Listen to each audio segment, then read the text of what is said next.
É o capítulo 6, a partir do versículo 6, e nós estamos tratando nesses dias sobre revolução espiritual. É um tema forte, é um tema que a expressão já diz tudo. Uma revolução literalmente é uma grande transformação. As pessoas poderão acompanhar pelo telão, e após a leitura, Jonathan, você pode amenizar as luzes, tá ok, meu lindão? E a gente vai poder estar liberando aqui. Segundo Samuel, capítulo 6, a partir do versículo 6. E nós vamos ler apenas até o versículo 11. Então, independente da versão, o sentido é o mesmo. E o Espírito Santo de Deus, ele vai estar falando contigo. Eu quero falar nessa noite, bem rapidinho, sobre os princípios que sustentam uma revolução espiritual. Os princípios que sustentam uma revolução espiritual. Segundo Samuel, capítulo 6, versículo 6. Todo mundo encontrou? Diga glória a Deus, porque está no telão aí. A palavra do Senhor nos diz: quando chegaram à eira de Nacon, estendeu Uzá a mão à arca de Deus e a segurou, porque os bois tropeçavam. Então a ira do Senhor se acendeu contra Uzá, e Deus o feriu ali por causa desta irreverência. E morreu ali junto à arca de Deus. E desgostou-se Davi, porque o Senhor interrompera ali contra Uzá, e chamou aquele lugar de Pérez Uzá até o dia de hoje. Temeu Davi ao Senhor naquele dia e disse: como virá a minha arca do Senhor? Não quis Davi retirar para junto de si a arca do Senhor, para a cidade de Davi, mas a fez levar para a casa de Obed-edom, geteu, e ficou a arca do Senhor na casa, ou em casa de Obed-edom, geteu, 3 meses. E o Senhor abençoou, preste atenção, e o Senhor o abençoou, e a toda a sua casa. Curve a sua cabeça, feche os seus olhos. Eu quero estar orando por você mais uma vez. Meu Deus, nós não queremos apenas visitações, nós queremos que o Senhor venha para ficar. Nós queremos te glorificar por tudo aquilo que o Senhor tem feito nesses dias, porque nada tem a ver conosco, tudo tem a ver com o mover do teu Espírito. A tua palavra nos diz que o teu Espírito sopra onde quer, assim é todo aquele que é nascido do Espírito. Deus, nós não queremos viver revoluções espirituais apenas em dias de conferências. Nós queremos viver revoluções espirituais todos os dias da nossa vida. E nós não queremos simplesmente desfrutarmos de um movimento, porque o movimento passa. Nós queremos desfrutar do mover do teu Espírito, porque o mover do teu Espírito, ele vem para ficar, ele vem para consolidar, ele vem para sustentar, ele vem para trazer convicções, ele vem para ensinar, ele vem para nos fazer romper em áreas da nossa vida que ainda não foram rompidas. Meu Deus, que eu diminua mais uma vez na tua presença e que o Senhor cresça. Que a glória do teu Espírito, ela venha encher a tua igreja como as águas cobrem o mar. Que o avivamento descrito em Joel, que o Senhor derramará nos últimos dias, seja uma evidência clara na vida dos teus filhos, aqueles que estão presentes aqui, e na vida daqueles que estão de maneira online também. Alcança cada coração, meu Deus, e muito obrigado por tudo aquilo que o Senhor tem feito até aqui, e vai continuar fazendo, não só hoje, mas nos dias que estão por vir, em nome de Jesus.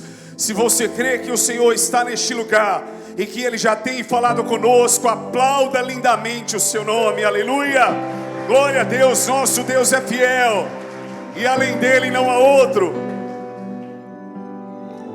Meus lindos, começar é fácil, todo mundo começa.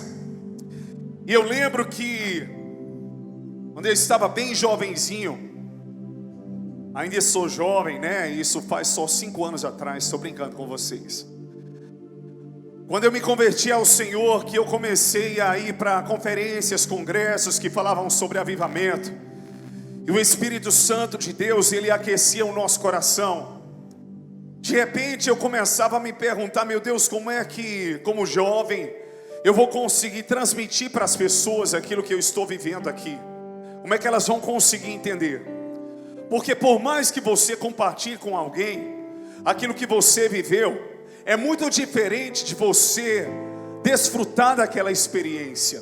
É como uma comida, você pode dizer, eu comi isso, é delicioso, e de repente, para outra pessoa pode não ser tão gostoso assim, porque isso vai divergir do paladar de cada um. Eu hoje evito, mas eu amava lasanha. E eu lembro que quando eu comecei a ministrar no Recife, que pastor César e o pastor Daniel nem eram pastores ainda, mas já nos conhecíamos e me levavam para lá. Eu fiquei na casa do pastor Daniel e descobriram que eu amava lasanha. Então fizeram lasanhas deliciosas e ali eu pude comer. Mas depois eu descobri que se é uma coisa que o pastor Daniel não gosta, é de lasanha. Não é isso, pastorzão? Até hoje. Então isso difere. Não é porque uma lasanha é gostosa que todo mundo vai gostar. Então cada um tem o seu prato predileto. Alguns são mais fãs de rabada, de miudinho, de galinha. Outros já gostam ali de uma mão de vaca. E eu não vou falar muito aqui porque eu tenho certeza que você não jantou pela hora que você chegou no culto. E eu não quero aqui aguçar a sua fome natural. Eu quero aguçar a sua fome espiritual. Então é interessante que cada um tem o seu paladar. E é muito desafiador você trazer a experiência que você teve, para que cada pessoa no seu contexto, na sua individualidade, ela consiga digerir no paladar que ela tem. Porque nem todo mundo vai gostar de tudo, nem todo mundo vai entender tudo, nem todo mundo vai abraçar tudo. Isso é natural, aconteceu isso com Jesus também. Nem todos o abraçavam. Estavam com Jesus em uma casa, ouvindo as suas palavras, e de repente chegaram a questionar porque ele perdoou o pecado, ou os pecados de um paralítico, e disseram, se este homem fora profeta, não diria isso, porque quem pode perdoar pecados senão Deus? Então de repente estavam com o Filho de Deus, a própria imagem encarnada de Deus, mas não estavam crendo que ele era o Cristo, o ungido, o enviado de Deus.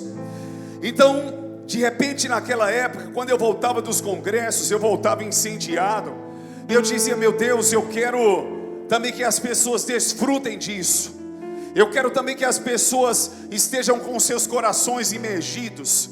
E de repente, você faz parte, às vezes, naquela época eu fazia parte de uma denominação que ela funcionava um pouco diferente. E isso também já me levava ao princípio da submissão. Que se eu estou no lugar, eu preciso me submeter à visão daquela igreja. Se eu não me enquadrar, se não for para ser bênção, se não for para ajuntar e for para espalhar, ou para gerar divisões, é melhor que você não esteja. A não ser que você se molde aquilo que vem do cabeça, do líder, que vem de Cristo, através do anjo da igreja, que é o pastor. E de repente, por muitas vezes eu orava isso, ficava escondido no meu secreto, as experiências com Deus. E quando eu ia pregar, bem jovem, o Senhor já me levantou nesse ministério profético. Eu lembro que eu tinha que mastigar tudo aquilo que eu tinha recebido, para que eu fosse submisso à minha denominação, ao meu líder, e ao mesmo tempo eu tivesse a convicção daquilo que eu havia recebido, porque eu sabia que era de Deus. Muitas pessoas falavam naquela época, olha, seminário engessa pessoas. E o seminário que eu formei, o bacharelado em teologia, foi um seminário congregacional. E para quem não sabe, a igreja congregacional, ela tem duas linhagens, a união e a aliança. A união é mais conservadora, já a aliança, ela é mais aberta para os dons, como no caso da igreja Vale da Bênção. E mesmo sendo aberta, houve aquele período que eu fui para a escola do clamor, que eu fui para os congressos Judiante do Trono, e vi pastor Antônio Cirilo ministrando, Ana Paula Valadão, David Quila, naquela época, Nível Soares, e o meu coração voltava incendiado, e eu sempre brincava, eu acho que eu vou ser um futuro pastor que, embora seja caruaruense, não terei essas características, porque acabei imprimindo dentro de mim, porém muitas coisas que estavam referidas à visão dos ministros do sul do Brasil. Então de repente começou a existir dentro de mim aquele conflito. Como é que eu vou viver algo em um lugar que não acredita? A dança naquela época chocou algumas pessoas. Alguns diziam que não era possível dança na igreja, isso não era bíblico. Pastoras também não podiam existir.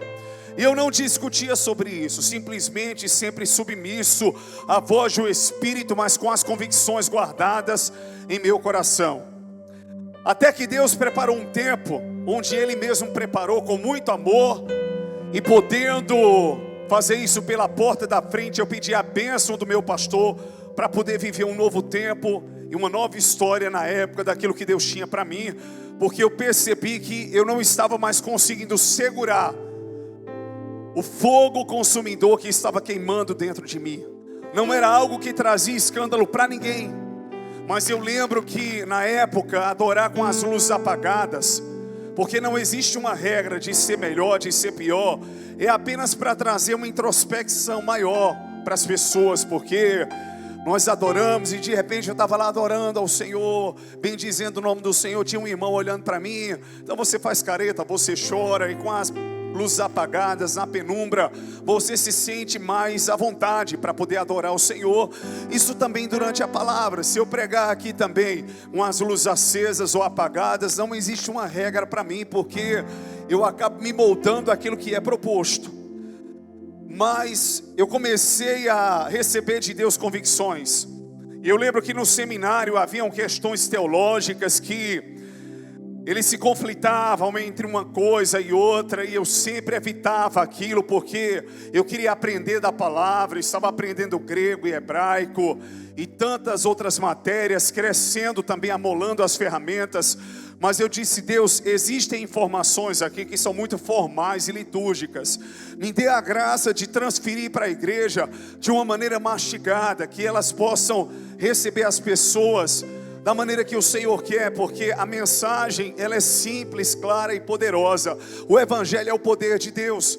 Então que ao abrir a minha boca, Senhor, tanto Dona Maria, um exemplo da venda, que talvez não tenha tanta instrução, não seja alfabetizada, ela possa entender, como também um médico mais culto, mais indouto, com um vernáculo elevado.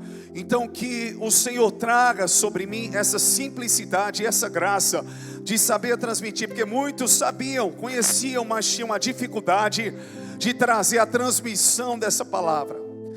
Então, desde muito cedo, o Senhor foi trazendo convicções ao meu coração do que Ele queria para mim e do que Ele tinha para mim.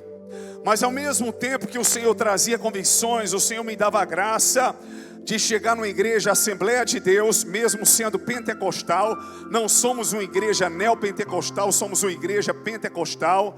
Uma igreja pentecostal é uma igreja que ela crê nos dons espirituais, ela crê no avivamento, ela é avivada no louvor, ela é avivada na palavra, mas ela não usa de utensílios como, não quero entrar em detalhes aqui, mas vocês já entenderam, utensílios sagrados para que você leve para casa e coloque um tapete, tome um copo com água e creia que aquilo vai te curar. Não, nós queremos que é o Senhor que cura.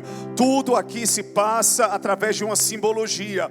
O óleo é simbólico, a ceia é um memorial conforme a palavra. Então a nossa igreja não é considerada uma igreja neopentecostal, com meninices, e não estou dizendo que outras têm, mas você chega aqui, você não se escandaliza, você adora ao Senhor de maneira avivada e recebe a palavra de Deus, onde nós como pastores temos buscado da parte do Senhor aquilo que é mais profundo, aquilo que é melhor para poder transferir para a igreja, não por nós, mas para abençoar a vida de vocês, não para que o nosso nome seja elevado, porque ao longo dos anos o Senhor já nos ensinou que você é hoje, você não é amanhã, você tem hoje, você não tem amanhã, você pode hoje fluir debaixo da graça do Espírito e amanhã não fluir. Então se Deus não fizer e a nossa dependência não estiver nele, nada acontece. Eu sempre falei que por mais que eu pregue há tantos anos, sempre existe aquela expectativa, aquele frio na barriga. Não é insegurança, não é medo, não é timidez, mas é a dependência de Deus para aquilo que a gente vai falar, porque nós não estamos falando de nós mesmos, estamos falando do Senhor. E eu entendo que assim como os princípios que eu fui aprendendo ao longo dos anos e que foram me amadurecendo, todos nós precisamos também fundamentarmos aquilo que nós cremos, ou cremos em cima de princípios, porque não adianta começar, você tem que permanecer e ir até o fim. Como eu orei, não adianta vivermos uma conferência onde você é incendiado e na segunda-feira parece que o fogo apagou. Deus, Ele manda o fogo, mas a responsabilidade de manter a chama acesa é nossa. Não adianta hoje o Espírito Santo te fazer falar em línguas, trazer experiências, você não saber o que é experiência com Deus no seu quarto, você não saber o que é colocar uma canção através de um celular e ali adorar o Senhor no seu lugar secreto e ali buscar revelações da parte de Deus. Eu hoje, mais do que nunca, eu não tenho parado porque eu vou pregar para estudar a palavra. Eu paro para estudar, para imergir na palavra, porque eu preciso, porque eu necessito, porque ela é a minha raiz, ela é a minha sustentação. E mesmo muitas vezes, até o nosso corpo não querendo, você precisa disciplinar o seu corpo, até que ele queira, para que você possa encontrar ali o ponto de equilíbrio, e para que você possa permanecer esse adorador, que está vivendo uma revolução espiritual, esse cristão que não vai só estar hoje aqui, mas que vai permanecer no Senhor e dizer como o apóstolo Paulo disse: combati o bom combate, completei a carreira e guardei a fé. Então, meus lindos, todos nós precisamos de princípios que tragam sustentação, porque a convicção que você tem no que você crê e que no que você vive é o que vai levar você exatamente a permanecer naquele propósito. Você pode com sabedoria se moldar, não as pessoas, mas viver aquele contexto, como o Felipe falou hoje pela manhã. Ele disse algo muito claro: eu poderia cantar canções. Ele disse: eu gosto de Alessandro Vilas Boas, eu amo o Chip, eu amo tantos outros ministérios, mas quando eu vou para o meio da rua, eu canto com canções congregacionais. Não estou falando da denominação congregacional que a congregação cante, nesse aspecto, que as pessoas conheçam. Então o povo gosta de Lázaro, de Cassiano, de Fernanda Brum, de Aline Barros, e nós precisamos ter esse contexto. Já preguei em Assembleia de Deus que o fogo desceu, eu até voei do altar quase, mas já preguei também em Presbiteriana, que continuei sendo esse pastor avivado, mas sabia que alguns limites precisavam ser respeitados, e o Espírito Santo, ele não tem problema algum, porque o maior interesse dele é que vidas sejam alcançadas. Você não é pregador, ministro de denominações específicas, você tem uma identidade, é Cristo, é o reino. Então nós precisamos aprender com Jesus. Ele falava com publicanos, ele falava ali com pessoas que vinham cheias de heresias, com os ateus, com aqueles que vinham para perseguir, escribas, fariseus, saduceus. E mesmo Jesus repreendendo tantos desses, ele trazia uma linguagem que eles podiam compreender. Quando ele falava por parábolas, que ele não queria que as pessoas compreendessem, ele trazia depois a explicação para os discípulos. A parábola do semeador, como é que é isso, Jesus? Aí de repente ele explica aos discípulos: não, o semeador é aquele que planta a semente do evangelho, e a semente é a palavra, mas a terra que vai ser plantada a palavra se trata dos corações. Então ele trazia ali a transliteração, eu posso dizer a interpretação da parábola para os discípulos. Por quê? Porque a Bíblia, ela é cheia de metanoias, de metáforas, de hipérboles, e quando você estuda a hermenêutica, que é a arte de interpretar a palavra, você começa a entender isso claramente. Mas eu entendo que dentro daquilo que nós vivemos, não adianta estarmos aqui por 3 dias e recebermos algo poderoso e vivermos uma revolução, se essa revolução não trouxer com ela convicções, princípios, bases e fundamentos.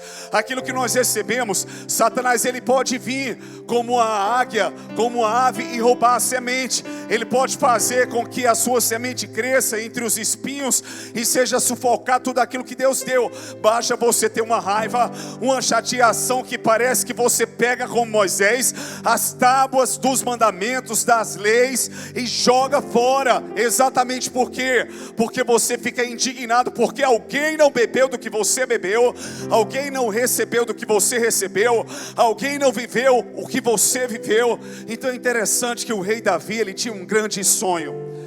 Aliás, ele teve 2 grandes sonhos. Um deles ele pôde realizar. O primeiro deles era construir o templo ao Senhor. Mas o Senhor disse: não, você é rico, você vai juntar os utensílios. Ele juntou ouro e prata, é um homem sanguinário, e quem vai fazer isso é Salomão, seu filho. Mas Davi tinha um desejo de levar a Arca da Aliança até Jerusalém, que representava a presença de Deus. A aliança, a Arca da Aliança, ela tinha dentro dela a vara de Arão e as tábuas ali dos mandamentos. Então é interessante que ela sempre era conduzida por homens, e ela estava na casa de Abinadab. Só que o desejo de Davi era manter a arca em Jerusalém, em um lugar seguro. E Deus, como não havia o tempo da graça e só da visitação, Ele era exatamente cheio de princípios mais severos. Não que hoje não existam, mas hoje, por vivermos debaixo da graça, então nós temos esse favor imerecido. E naquele tempo, Davi, ele desejou levar a Arca da Aliança até Jerusalém. E quando você sonha com algo, quando você pensa em algo, eu vou fazer os 15 anos da minha filha, vou fazer a festa da igreja, vem aí os 15 anos da igreja, Encontro das Águas, e nós já estamos planejando o melhor. Vai ter musical, vai ter aqui, vão ter, coisas que são surpresa para vocês, mas que vão marcar as nossas vidas. E de repente a gente começa a projetar o melhor, mas Deus sempre vai além das nossas possibilidades. E na grande maioria das vezes, muitas coisas são desconstruídas, e você acha que vai ser de um jeito e é de outro. Eu tenho certeza que isso acontece com a dança. A gente projeta algo, mas de repente uma coreografia mudou, mas vocês pensam e já chegaram a pensar: ficou melhor assim do que no ensaio, sim ou não? Mas também já saíram daqui, enquanto para nós ficou maravilhoso, enquanto foi bênção para quem recebeu a palavra e o louvor, talvez para quem ministrou não foi. Por quê? Porque você está tão ligado no que você está fazendo, que você não tem a percepção nem a dimensão do que Deus está revelando através de você. E eu acho isso bom. Por que eu acho bom? Para que o nosso coração se mantenha na dependência, para que a gente tenha um vislumbre, e para que você nunca entenda que você é o cara, que você é a moça, porque no dia que você pensar que Deus, Ele resiste ao soberbo, mas Ele dá graça ao humilde, amém? Por isso, então Davi, ele mandou construir por muito tempo um carro especial, estolas específicas. Ele desejou fazer a caminhada e a jornada a pé, porém com as vestes reais como rei. Então ele desejou conduzir a Arca da Aliança da casa de Abinadab até Jerusalém, e ele fez isso da melhor forma possível. Ele planejou, eu acredito que estava tudo formadinho lá, as fileiras, as pessoas que iam na frente, as pessoas que iam em segundo lugar, em terceiro lugar, os tocadores, ensaiaram ali as canções, as músicas, trompetes, trompas. Já estou colocando e contextualizando aqui para nós no tempo atual, mas eu estou me referindo aos instrumentos que eles tinham naquela época. Então eles adaptaram tudo para fazer o melhor. E ali Davi, entendendo que os bois tinham mais força do que o homem, não foi de propósito que ele escolheu os bois, mas ele não queria que a arca caísse de jeito nenhum. Então, como bois são fortes, então eles vão conduzir. E ele começou, e Pérez-Uzá foi um lugar chamado exatamente onde houve uma tragédia, mas Uzá era um sacerdote, amigo de Davi, e ele já tinha experiência na condução da arca, e tinha experiência também em orientar as pessoas. Por exemplo, se você chama alguém para liderar um ministério de dança, não é que você vai chamar a pessoa mais capaz, mas você vai chamar aquela que tem mais habilidade, como por exemplo Ravena, para passar a coreografia. Ministério de louvor, aquele que tem habilidade em fazer a formação, aquele que tem mais habilidade em tal ministério. Mas se existe uma coisa que é fundamental, além das habilidades, são as convicções. Por quê? Porque ser líder não é fácil. Tanto faz você acertar como você errar, e tudo quebra nas suas costas. Se a coisa deu certo, glória a Deus por você, mas se deu errado, a culpa também é sua. Então eu entendo que a liderança, muito mais do que capacidade, ela exige daquele que lidera convicção e resistência, para que ele possa suportar o que ele está recebendo e ir até o fim. Por quê? Porque as adversidades são grandes. As meninas, nós estávamos aqui pela manhã, almoçaram na igreja, passaram um dia na igreja, tem chuveiro aqui, graças a Deus, elas tomaram banho aqui, estão limpas. né? Mas aí há todo um sacrifício que às vezes a gente não sabe o que acontece nos bastidores. Às vezes você só vê aquilo que sai nas câmeras, que você vislumbra, mas você não tem noção das batalhas e do sacrifício que acontece por trás. Mas quando nós amamos o que nós fazemos, então nós fazemos com amor. E Davi, ele desejou levar a Arca da Aliança até Jerusalém, então ele prepara tudo. E quando chega na eira de Nacó, em um lugar exato, onde o caminho para Jerusalém não passava pela eira de Nacó. Porque o que é uma eira? É um lugar onde se coloca cereais, exatamente para que as pessoas elas possam ter os seus cereais secos para consumo. Mas é interessante que quando você vê no contexto histórico, eles não tinham que passar pela eira de Nacó, porque além de ser um lugar de cereais, era uma estrada com muitos buracos, mas era um percurso mais curto. Diga para o seu irmão, era um percurso mais curto. Mas por causa disso, os bois tropeçaram. Por quê? Porque nem sempre o que é mais curto é o mais provável, é o mais indicado, é o mais favorável.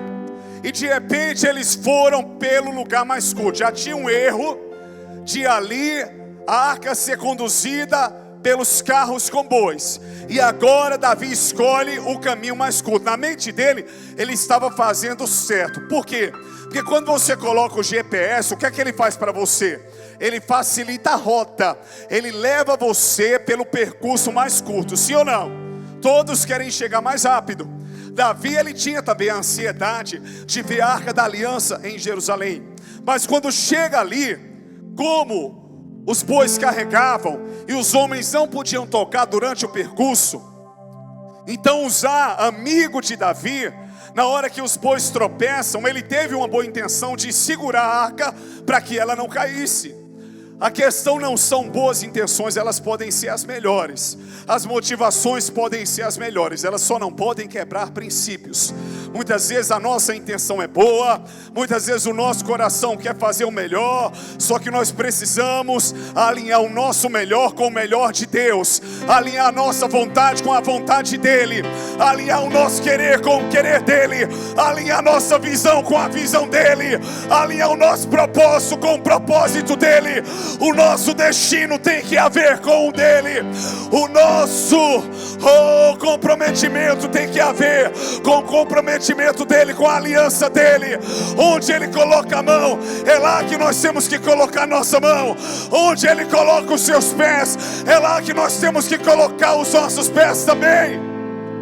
Então toda boa intenção tem que estar alinhada com a boa, perfeita e agradável vontade do Senhor. Aí de repente, Uzá é fulminado. Existe uma ruptura nele. O amigo de Davi, não se tratava apenas de um erro de percurso, não se tratava apenas de uma tragédia, se tratava também de uma aliança emocional. Davi teve que conviver com 3 sentimentos, preste atenção. O sentimento de perder um amigo, fala para o seu irmão. O sentimento de perder um amigo, o sentimento de um sonho frustrado, e o terceiro princípio, fala assim para o seu irmão, o sentimento de fracasso. Diga, perder uma pessoa que você ama, fracasso e sonho frustrado. Eu não vou conseguir terminar, e se mais alguém tocar, e se a arca tropeçar. Por alguns instantes Davi imaginou que o problema estava na arca e não na metodologia. Então ele chega na casa de Obed-edom, que era um geteu, um homem simples, que tinha 8 filhos, e ele deixa a Arca da Aliança lá. Em outras palavras, você vai ficar com ela. E o homem foi muito corajoso, sim ou não? Porque de repente você tem um relatório: olha, fulano de tal morreu porque foi tocar na arca, mas eu vou pegar essa arca e vou deixar na sua casa. Então de repente Obed-edom poderia dizer: e se eu tocar também? E se eu também tiver contato com a arca e morrer a mim e aos meus filhos? O que é que eu vou fazer? Mas ele foi valente, ele foi corajoso e ele recebeu a Arca da Aliança. Durante 3 meses, com a jornada parada, Davi recebe o relatório. A arca da aliança tem abençoado a casa de Obed-edom. Isso traz a Davi alguns princípios. Espera aí, nada tinha a ver com a arca. O problema nunca foi a arca. Você acha que Obed-edom não tocou na arca? Deus abençoou aquele lugar. Deus trouxe prosperidade espiritual, emocional e prosperidade material. Então nada tem a ver com a arca. Segundo entendimento, nada tinha a ver com o meu sonho.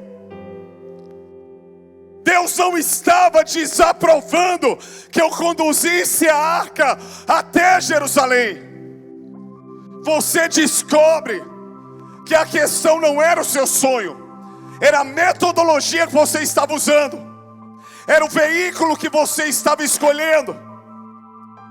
A dificuldade não é uma viagem, é a empresa aérea que você escolhe. A dificuldade não é se as férias serão boas ou ruins. O lugar onde você está são as pessoas que você vai levar com você, porque quem faz o ambiente somos nós. Você pode estar numa tapera, no lugar mais simples, mas se está com irmãos, pessoas felizes, legais, que estão ali prontas para se divertirem no bom sentido, então você está bem. Mas você leva alguém enjoado, chato, carne de pescoço, você tem que amar porque Jesus amou, mas você diz: meu Deus, se eu soubesse que seria assim, eu não teria viajado com essa pessoa. Você viaja com uma pessoa, ela é a última a sair. Você viaja com uma pessoa. Eu lembro que bem novo a gente ia para os congressos do DEPAN, outras ministrações também. Tinha uma pessoa que por ética não vou falar, nosso ministério, que a igreja chegava com todo amor, com todo carinho, colocava lá cuscuz com ovo. E eu não gosto de cuscuz com ovo, eu não gosto. Então vai ficar com fome, minha irmã. Come em nome de Jesus. O que Paulo ensinou: se chegar na casa de alguém, não seja indiferente, coma. Se não gosta de comer, está respeitado. Agora também não se reclame. Então a gente precisa ter um coração missionário disponível, nos adaptarmos a alguns contextos e situações e sabermos lidar com o ser humano, porque cada um tem a sua individualidade, o seu caráter e a sua particularidade, e isso tem que ser respeitado. Então Davi disse a si mesmo, até pela sua atitude: nada tem a ver com o meu sonho. E ele descobriu uma terceira coisa. Ele descobriu que o seu sonho não foi frustrado. Diga para o seu irmão: ele descobriu que o seu sonho não foi frustrado.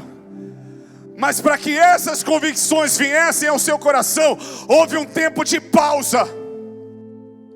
Houve um tempo de parar tudo, para reconectar, para rever onde eu errei, onde eu acertei, onde eu posso acertar, onde eu posso melhorar.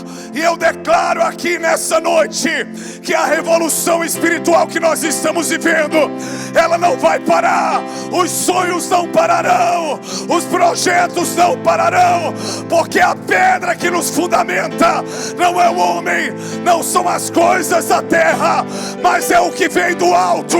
E se você crê nessa palavra, joga a mão pro alto e aplauda lindamente o nome do Senhor Jesus.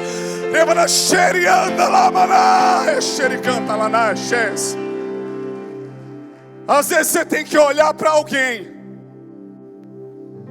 até numa posição, nesse caso, mais inferior a nível de patente, para aprender com aquela pessoa. Deus abençoou a casa de Obed-edom, Ele pode me abençoar também. Sabe o que aqui Davi faz? Vamos simplificar a coisa. Já fiz casamentos que até com vela já me botaram para entrar. Eu falei: para que essa vela? Para ficar bonito. Já fiz casamento que a porta-aliança foi uma cachorra, uma cadela. Não foi verdade, Isaías? E eu digo: ela não vai entrar, ela vai se espantar. Emperrou um pouquinho, depois entrou. Já fiz casamento que veio uma senhora, coisa mais linda, a bisavó, mas colocaram a bichinha para descer uma ladeira que eu falei, Jesus dê graça e ajude. Que ela chegue viva até o fim em nome de Jesus. Eu não quero que uma tragédia aconteça. Já me colocaram para fazer um casamento que a maré estava enchendo. Foi uma chuva. Cadê Nielson? Não foi Nielson? Desmontaram tudo na hora e colocaram para dentro, na beira-mar. Foi lindo o casamento. E a maré subindo. E a maré subindo. Eu cheguei para os pais da noiva e do noivo. Meus amores, eu só quero dizer uma coisa aqui para vocês. Eu espero o tempo que for necessário, não tem problema. Mas quando eu começar a celebrar o casamento, eu posso celebrar em 10 minutos. Mas pode dar um tsunami. Eu só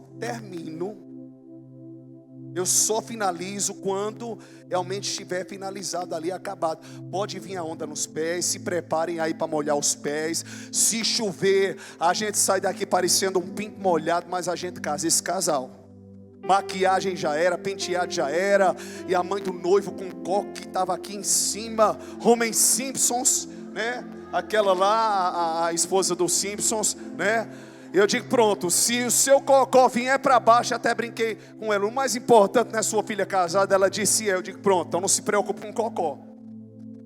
Aí quando eu comecei, eu digo, Deus vai fazendo, e eu sentindo as ondas.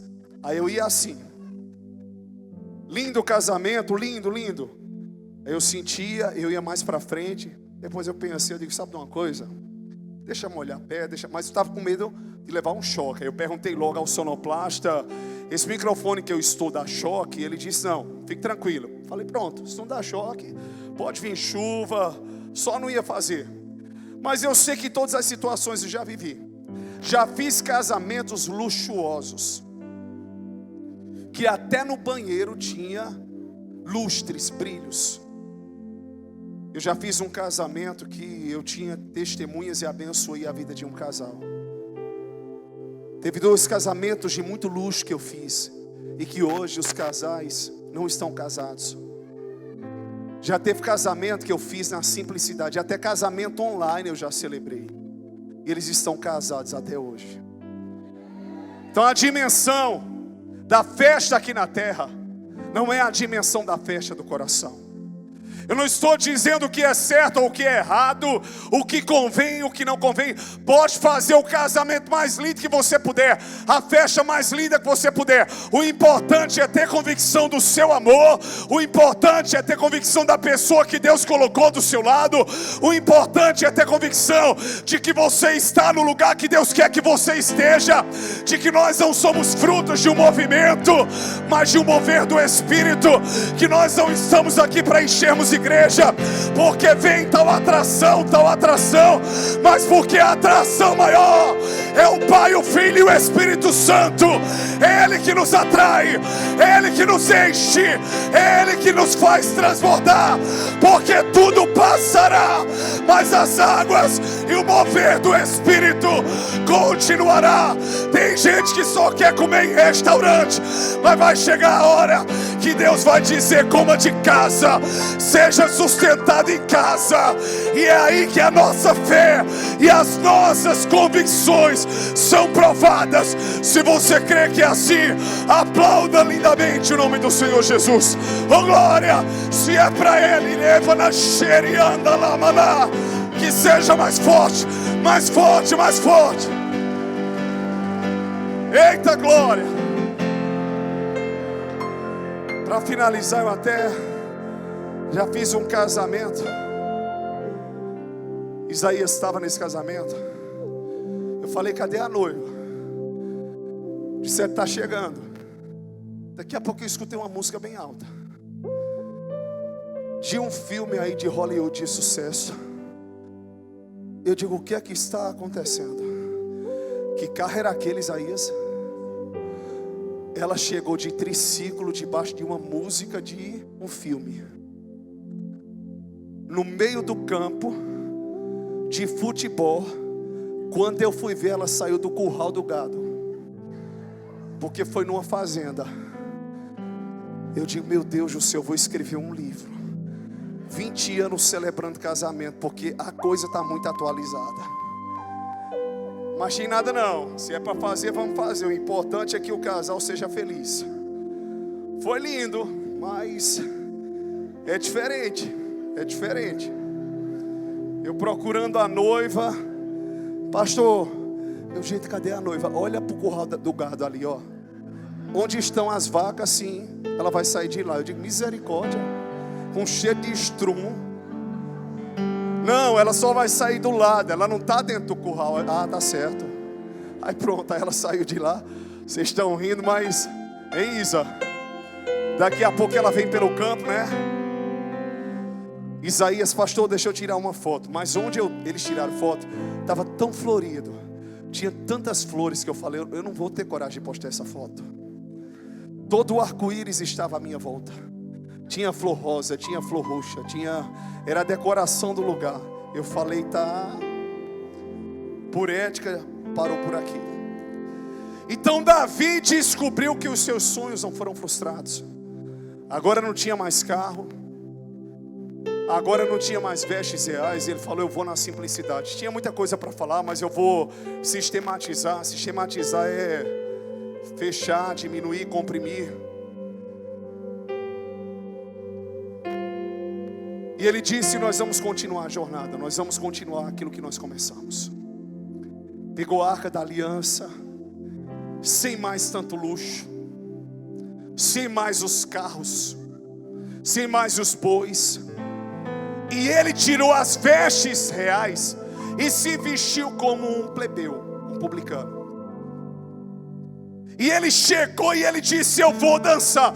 Se você perceber, no primeiro momento ele não estava dançando como no segundo. Ele não estava celebrando como no segundo. Por quê? Porque a convicção te faz extravasar. Quando eu falo extravasar, não é extravasar nas línguas. É você dizer, eu vou e vai. Eu chego e chego. Eu quero e quero. Ali ele tinha a convicção do que Deus tinha com ele, para ele, e do que Deus faria por meio dele. Quantos vão sair dessa conferência com essa convicção? Diga glória a Deus, diga aleluia, e aplauda aquele que era, que é e que há de vir. Oh, aleluia. Leva na xerianda la maná, leva na sobriganta la maná. Aí quando ele chega em Jerusalém, está Mical, filha de Saul. Ele chega em casa para abençoar. Mical diz, que coisa ridícula. Você estava parecendo um vadio, porque ele não estava com vestes reais, se expondo. Coisa feia.